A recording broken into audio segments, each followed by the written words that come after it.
in May. Right now at 10, authorities in Pittsburgh are investigating a homicide. We have the details. Plus, Missouri lawmakers meet to discuss visitor access for patients in hospitals. Also, Governor Laura Kelly makes a decision regarding mask mandates in the state of Kansas. And an annual fundraiser is back at the Webb City Farmers Market, and the Ronald McDonald House is teaming up with area organizations to bring their services to the community. I'm Bronte Sorotsky with those details. You're watching the KOAM News at 10, and it starts right now. Thank you for joining us. I'm Chris Warner. Overnight, one person is dead, one injured, and another in custody following a late-night shooting in Pittsburgh. According to the Pittsburgh Police Department, just before 11 last night, numerous 911 calls came in of people reporting multiple gunshots around the 100 block of West 23rd Street. When officers arrived, they located two female victims. 40-year-old Stephanie Short of Pittsburgh was pronounced dead on the scene. 46-year-old Velma Kuby of Kansas City had gunshot wounds as well and was transported to Via Christi in stable condition. Police identified the suspect as 39-year-old James Hamilton of Pittsburgh. Hamilton was taken into custody by the police department. Officials have requested charges of murder in the first degree and attempted murder in the first degree. Temperatures were pretty warm again today. Nick Kelly joining us. Not breaking the record high of 92, Chris, but you could argue we came pretty darn close after we started at 64 in the morning. There's the official record, 92, set back in 47, but stopped 3 shy of that, but still quite warm with today's high of 89. Thankfully, we've been keeping quiet in terms of rain chances all evening long. There is one tiny severe thunderstorm warning just clipping the very, very southern tip of Benton County, northwest Arkansas. That's mainly an issue for the Fayetteville area pretty much. Storms out to the west from Wichita making more of a dive toward Oklahoma City, but the cold front trying to spark some storms along the Kansas-Nebraska line. That's going to be our next big driver as far as rain chances go. A quick look at what I mean. We're looking mainly quiet during the overnight. Can't rule out maybe a random storm somewhere in the southeast Kansas, northeast Oklahoma overnight with lows in the mid-60s. But as we go toward 9, 10 o'clock, we'll see how these storms will pass on through. With that next cold front working in tomorrow morning, we'll be focusing on that primarily in Maine weather coming up, Chris. The Missouri House spent its last day of the session yesterday passing language protecting patient visitor access at hospitals. House members voted overwhelmingly in favor of the regulations on hospital, nursing home, hospice, and other long-term care patients. The measure was motivated by visitor bans and restrictions during the COVID-19 pandemic. The Senate did not vote on the matter as they ended their session a day early. Kansas Governor Laura Kelly vetoed a bill prohibiting government mask mandates in Kansas and curbing the power of state and local health officials. The measure would have prevented state and local government officials from issuing mask mandates and ordering law enforcement agencies to help enforce orders dealing with infectious diseases. But the measure passed with less than 2/3 majorities in both chambers, which would have been needed to override the veto. Ronald McDonald House, along with the Rotary Club and Joplin FFA, worked together Saturday morning to benefit the nonprofit. The organization hosts this event once a year, and KOAM's Bronte Sorotsky has more on how it not only benefits them, but gives other volunteers important life skills. Members of the Ronald McDonald House, Joplin Rotary, and Joplin FFA were out in Webb City cooking to benefit the nonprofit. Cooking for a cause, and this is the actually number of years that we've been partnering with the Webb City for healthy choices, healthy lives, but even more than that, all the proceeds today from our event go 100% to the landscaping at Ronald McDonald House. Farmers Market attendees could purchase a meal of biscuits and gravy to benefit the nonprofit. It's something the Ronald McDonald House takes part in every year with the help of other area organizations. They wouldn't be able to complete the mission that they've got, Ronald McDonald House, if they didn't get help in the community. So we're always looking for charities that need our help. Joplin FFA members were also there to help, learning valuable skills along the way. We like helping our community and helping our peers around us, so this is something we enjoy doing. There is a lot of people that realize that we are here, and I just gained that we can always put a smile on people's faces. And the Ronald McDonald House is there to help them grow in that passion to serve. FFA is all about service, but it's also about leadership.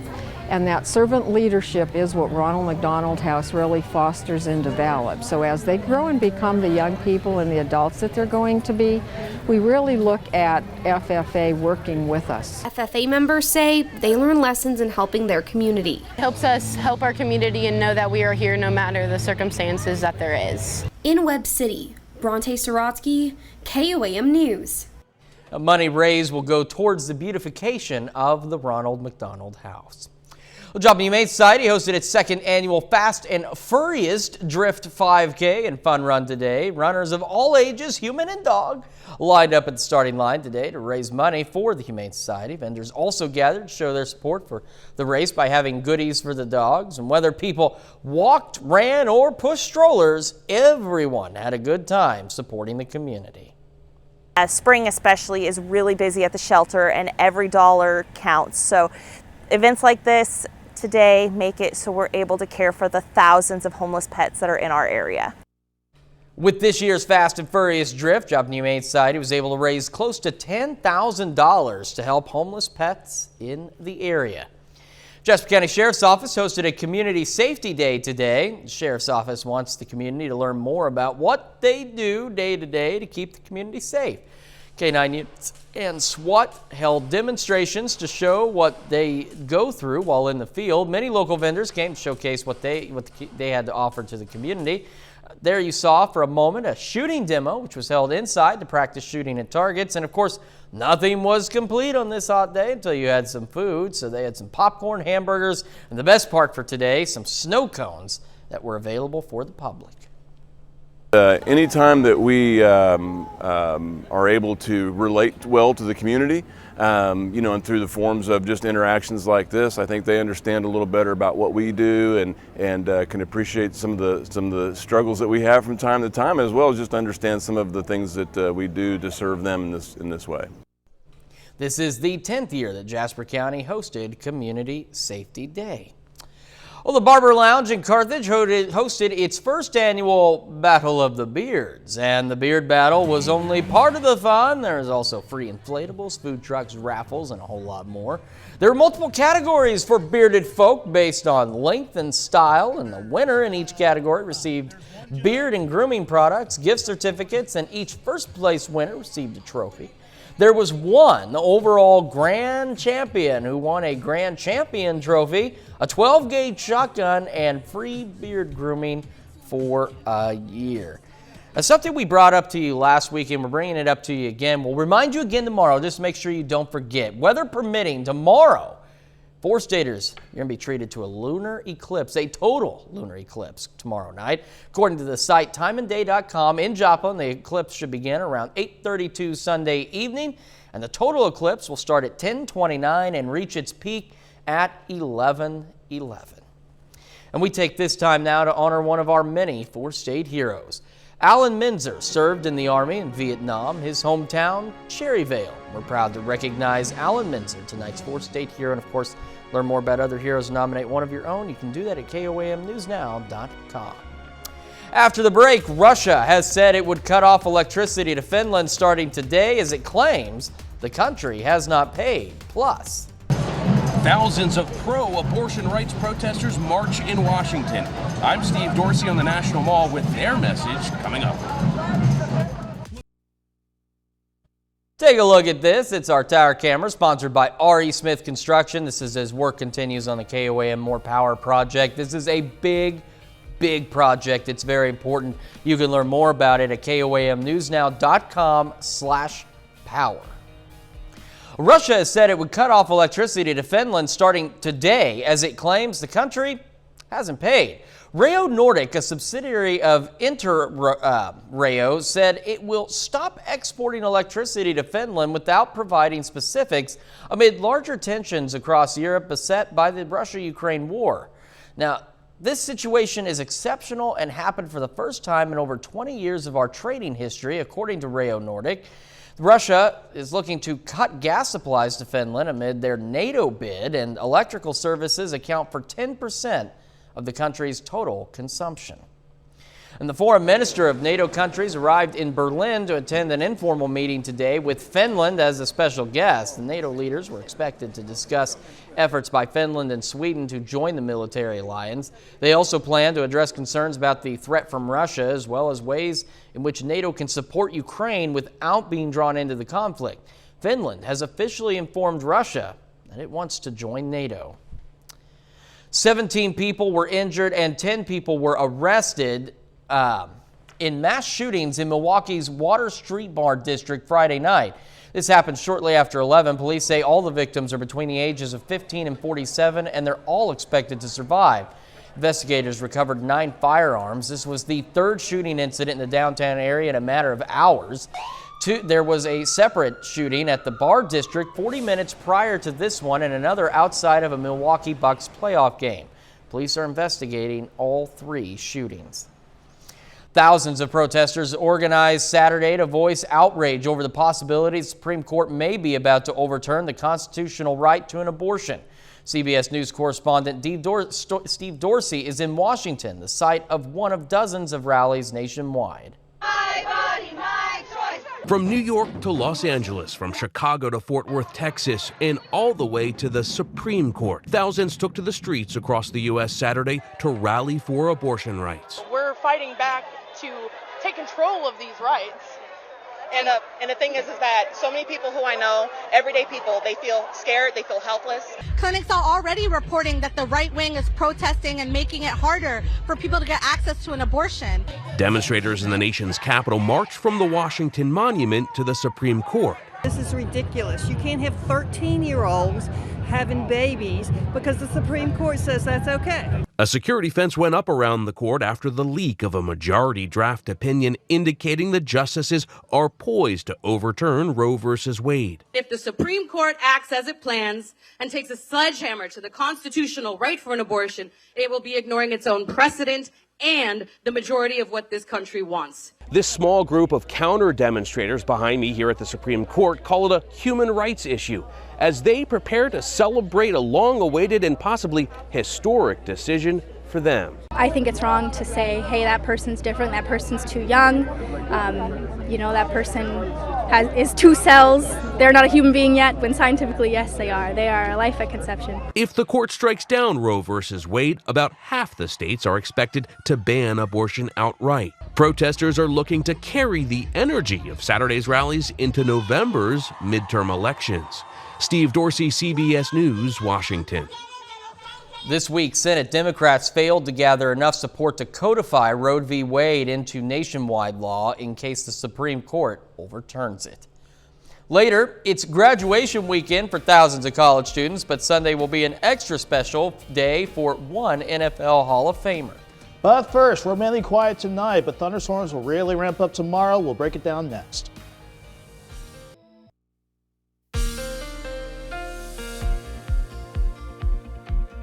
It was warm, it was muggy, but that did not result in any rain or storms for today. Tomorrow, though, is going to be a different story. We'll start diving into Sunday in a second, but first, here's your live shot from Indigo Sky. Outside of Seneca, Missouri, the casino grounds hopping with business tonight. And any outdoor plans this evening were good, even though it was warm, even though it was muggy, with mid-60s this morning and pushing back near 90 today. I was watching just this week outflow boundary that emanated from storms out across more south-central Missouri near Table Rock Lake. Sometimes we get outflow boundaries like this. It can be a focal point, if you will, to get some isolated to widely scattered storms going, but we've been keeping pretty calm here. Granted, there is one lone tiny severe thunderstorm warning just clipping the southeast tip of Benton County, Arkansas. It's mainly an issue for Madison County and the Fayetteville area, though.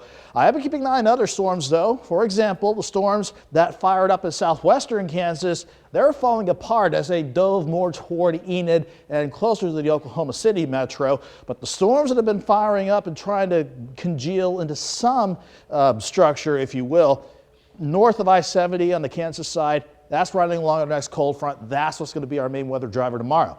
For the short term, though, we're looking okay from 7th and Ranch Line. Still mostly clear, mild, quite, but 74 degrees. Low enough dew point means it still feels like 74 with that east breeze at 6 miles per hour.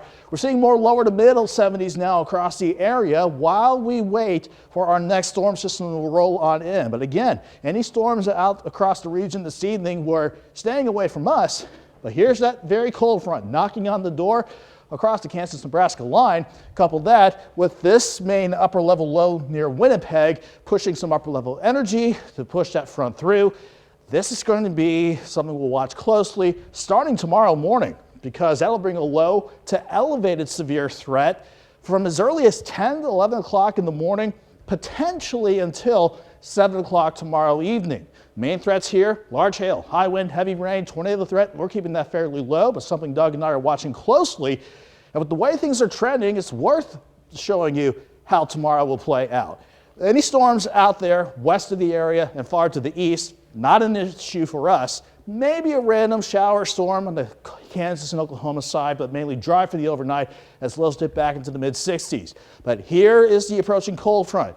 Developing storms out ahead of it. They really want to start plowing on through our northern counties, the northern half of the area after 10 or 11 o'clock. These could certainly be severe, with wind and hail being the biggest issues. But Doug and I have been noticing that as these plow on through, it's going to overwork the atmosphere. The incoming front is going to try to create some more afternoon storms, but I think our biggest worry about severe weather is mainly during the morning hours. Then we'll look a lot better by tomorrow afternoon. 65 in the morning. Before any storms get going tomorrow, we will see highs quickly topping out around 84 degrees. Then we're looking great for Monday. 55 in the morning, the highs near 76. 80 on Tuesday, staying relatively warm throughout much of next week, Chris. But I want to watch Tuesday's storm chances and another potential severe threat by next Friday and Saturday.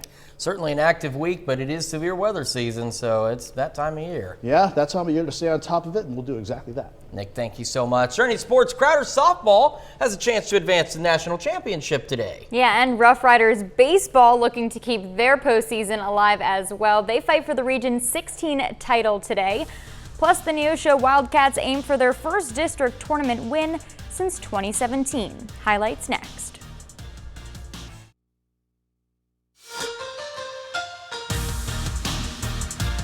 The Rough Riders have advanced to the Region 16 championship, and just like last year, Crowder faces Jefferson in the title game.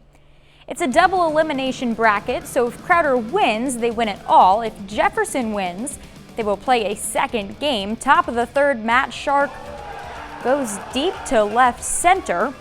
It's a 3-run jack. Vikings on top. Later, Landry Wilkerson comes up big for the Rough Riders. He jams it in the corner. 2-run score, and it's tied up at 3. This one neck and neck all the way through though. But then, in the 9th, Shark breaks a tie. He sends it out and over the scoreboard for a home run. Jefferson forces a game 2, topping Crowder 12-11. Now this is it. The winner will earn the Region 16 title. Matt Alberton hits a line drive up the middle. Joe Hamilton scores, tied at 1. To the 5th, Josh Patrick hammers it to the right field corner. That's good for a double. Next batter, runners on second and third now. Peyton Holt grounds out to the shortstop. Houston King scores 2-1 Rough Riders. Gavin Glasgow keeps it going, slips it up the middle. Patrick comes home. Crowder bounces back, rolling by Jefferson 7-1. The Rough Riders are the Region 16 champions and advance to the district tournament next weekend. Crowder's softball is in Iowa this weekend for the Midwest District Tournament. They face Indian Hills today. The Rough Riders sweep the Warriors 6-0 and 7-6 in extra innings. That earns them the district championship and a spot in the D1 National Championship in Arizona. At the high school level, Class 5 District 7 tournament begins today in Neosho. The tournament hosts are the 3 seed. The Wildcats scored 31 runs over their final 2 games of the regular season.